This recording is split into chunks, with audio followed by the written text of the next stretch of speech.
I've always dreamt of becoming one of those girls who just books a trip and goes. You know them? You know them? Like they just book a trip and go.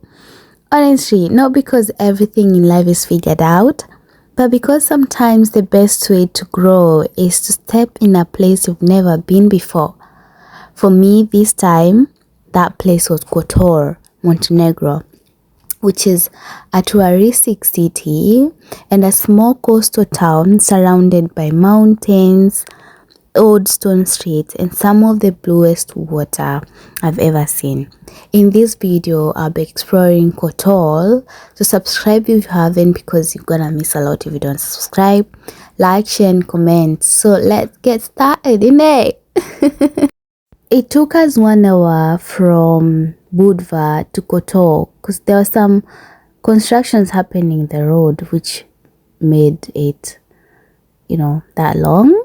So I would actually advise people to, if you want to come to Montenegro and want to explore different places, live in those cities and then move. So like if you live in Budva, move your things and then go to Kotor and then explore Kotor and then go maybe to Tivat. Do that instead of going back and forth in one place. So that's one thing that I learned.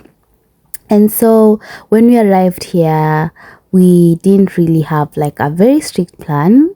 We're just like, let's just explore this old town, which honestly walking through these streets, life is so slow,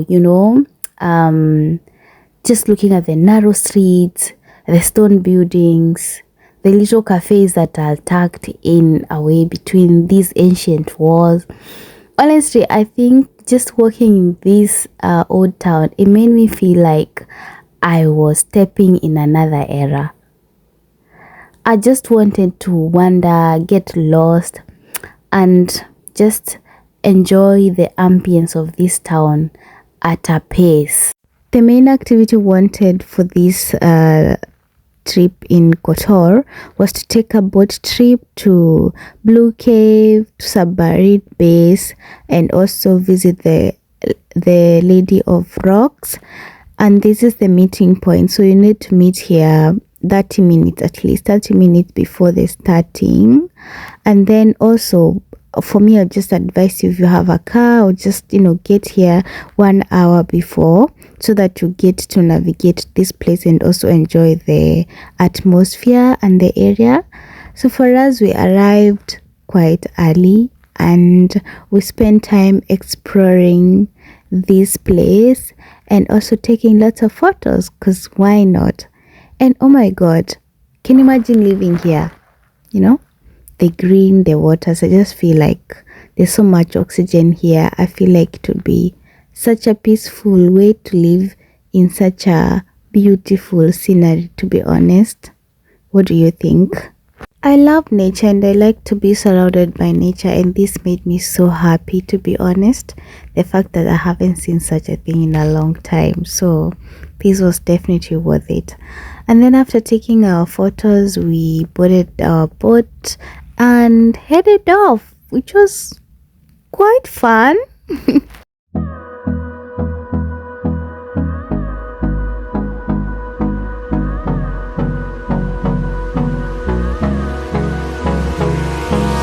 Hold me close till I get up. Time is barely on our side. I don't wanna waste what's left.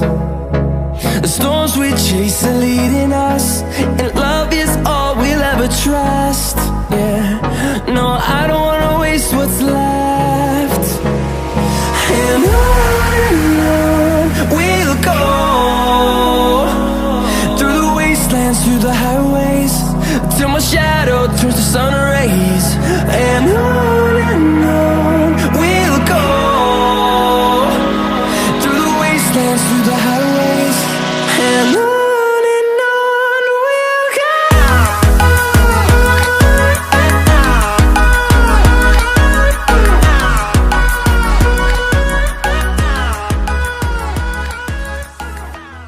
As we were exploring the boat trip, we came to our first stop, which is the Submarine base. As you can see, this is a hidden tunnel inside the mountain that was once a submarine base used by the former Yugoslav Navy.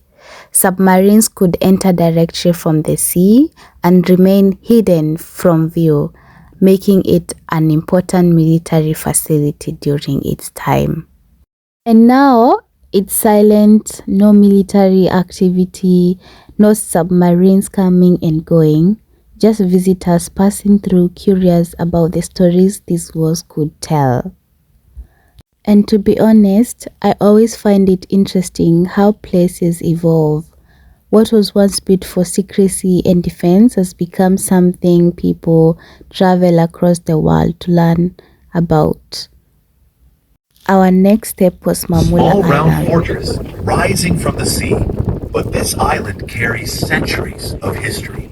Mamula was originally fortified in 1853 by the Hungarian general Adriatic who built a star-shaped fortress. Possible to reach became a prison camp under Italian control, holding hundreds of prisoners in harsh conditions. The stone corridors and towers tell stories of survival, hardship, and resilience, and a private beach. Guests now arrive by boat or even helicopter and experience the Adriatic in style, surrounded by history. Okay guys, for your information, one night here is between 3,000 euros. So expensive. Yes. How many? Between 2 and 3,000 euros. If you like all inclusive, one day is 10,000 euros. Only coming famous person like Djokovic, David Beckham, Madonna, Shaquille O'Neal, and others.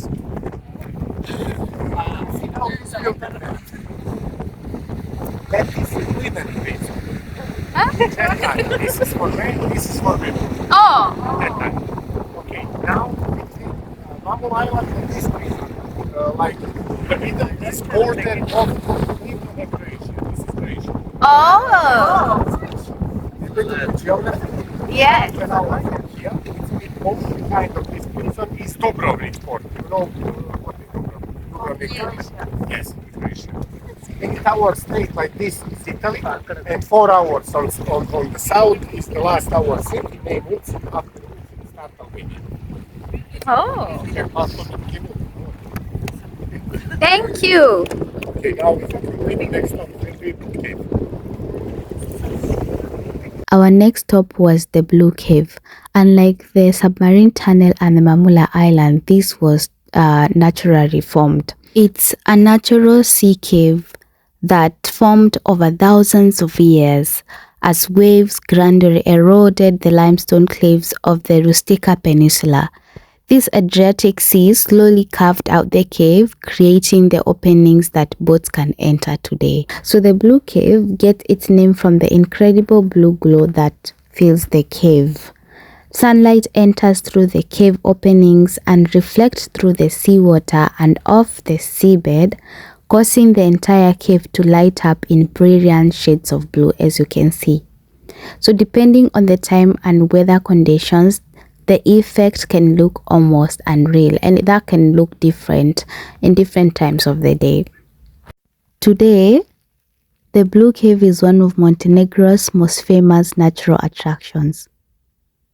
People visit by boat from Kotor, Tivat, and Hensag to swim and experience the famous blue light from inside the cave. Our last and final stop was Our Lady of the Rocks. This is a man-made island with a story that goes back to the 15th century.